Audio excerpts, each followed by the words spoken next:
BCom part 1 आर्थिक प्रशासन एवं वित्तीय प्रबंधन पेपर नंबर 1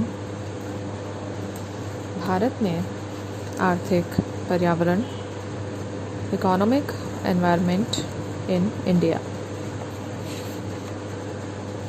पिछले लेक्चर में हमने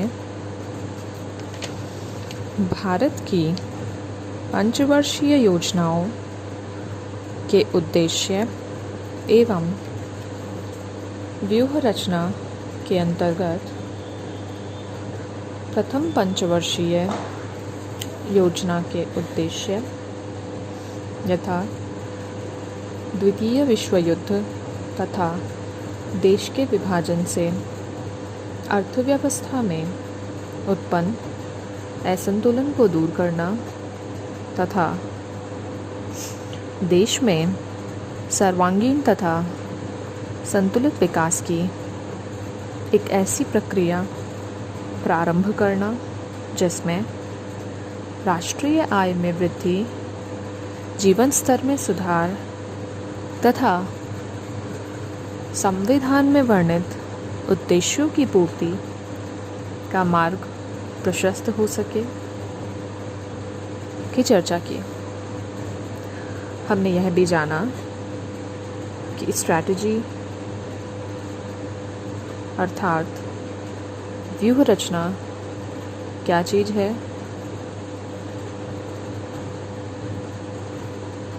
योजना को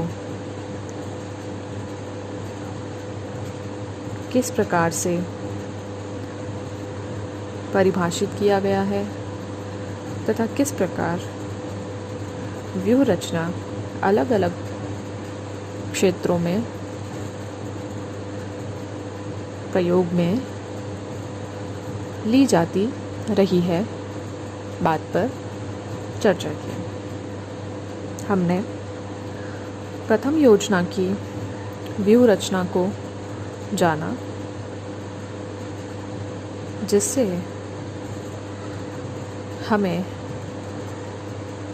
यह पता चला कि प्रथम योजना को किस प्रकार से क्रियान्वित किया गया था, कौन कौन सी योजनाएं, परियोजनाएं, कार्यक्रम प्रथम योजना के अंतर्गत आरंभ किए गए थे, किन किन क्षेत्रों में कितना कितना व्यय किया गया था तथा किस प्रकार से बेरोजगारी, भूखमरी जैसी समस्याओं के निराकरण के लिए उपाय अपनाए गए थे। उसी कड़ी में हम प्रथम योजना की व्यूह रचना का मूल्यांकन करते हैं और जानते हैं कि किस प्रकार यह योजना तथा कितनी यह योजना अपने उद्देश्यों की पूर्ति में सफल हुई। प्रथम योजना अर्थव्यवस्था में विभाजन तथा युद्धोत्तर कालीन असंतुलन को समाप्त करने में सफल कही जा सकती है, जो कि इस योजना का पहला प्रमुख उद्देश्य था कि द्वितीय विश्व युद्ध तथा देश के विभाजन से अर्थव्यवस्था में उत्पन्न असंतुलन को दूर करना। यह सफल इन मायनों में कही जा सकती है क्योंकि खाद्यान्न का उत्पादन लक्ष्यों से भी अधिक रहा, अर्थात भारत खाद्यान्न उत्पादन में आत्मनिर्भरता की स्थिति में आ गया। मुद्रास्फीति पर काबू पाया गया। राष्ट्रीय आय में 18% तथा प्रति व्यक्ति आय में 11% की वृद्धि हुई। पूंजी निवेश 3,660 करोड़ रुपए हुआ। फिर भी वृहत उद्योगों व खनिज विकास पर कुल योजना व्यय का केवल 4% भाग अदूरदर्शिता को प्रदर्शित करता है। यद्यपि प्रथम योजना में 44 लाख लोगों को रोजगार दिया गया, फिर भी योजना के अंत में 53 लाख लोगों का बेरोजगार होना तथा आर्थिक समानता के स्थान पर आर्थिक विषमता और केंद्रीकरण की प्रवृत्तियां दीर्घकालीन उद्देश्यों की असफलता की द्योतक थी। प्रथम योजना अनुभवों के अभाव में ट्रायल एंड एरर मेथड पर आधारित प्रयास था। संक्षेप में यही कहना न्याय संगत है कि योजना ने हमें अधिक व्यावहारिक, महत्वाकांक्षी तथा दूरदर्शी दृष्टिकोण अपनाने को प्रेरित किया।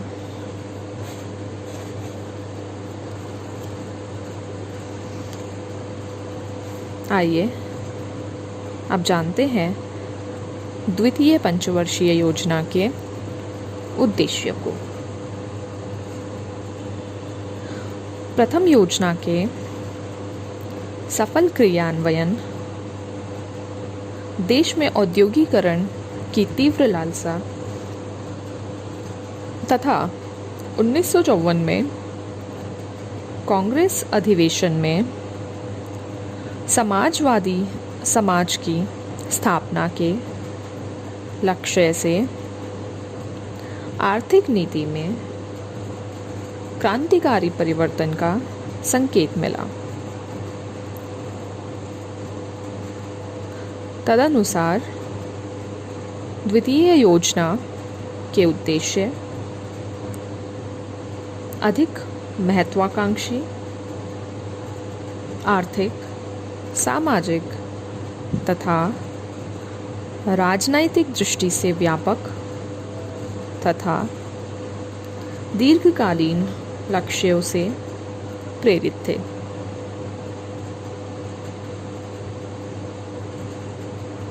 द्वितीय पंचवर्षीय योजना का पहला उद्देश्य राष्ट्रीय आय एवं प्रति व्यक्ति आय में वृद्धि था। योजना काल में राष्ट्रीय आय में 25% तथा प्रति व्यक्ति आय में 18% वृद्धि का लक्ष्य निर्धारित किया गया। ताकि देशवासियों का जीवन स्तर ऊंचा हो सके। द्वितीय पंचवर्षीय योजना का दूसरा प्रमुख उद्देश्य तीव्र औद्योगिकरण रहा। इसके लिए आधारभूत एवं मूलभूत उद्योगों के विकास में प्राथमिकता निर्धारित की गई, जिससे भावी औद्योगिकरण का सुदृढ़ आधार तैयार किया जा सके। द्वितीय पंचवर्षीय योजना का तीसरा प्रमुख उद्देश्य रोजगार के अवसरों में पर्याप्त वृद्धि रहा।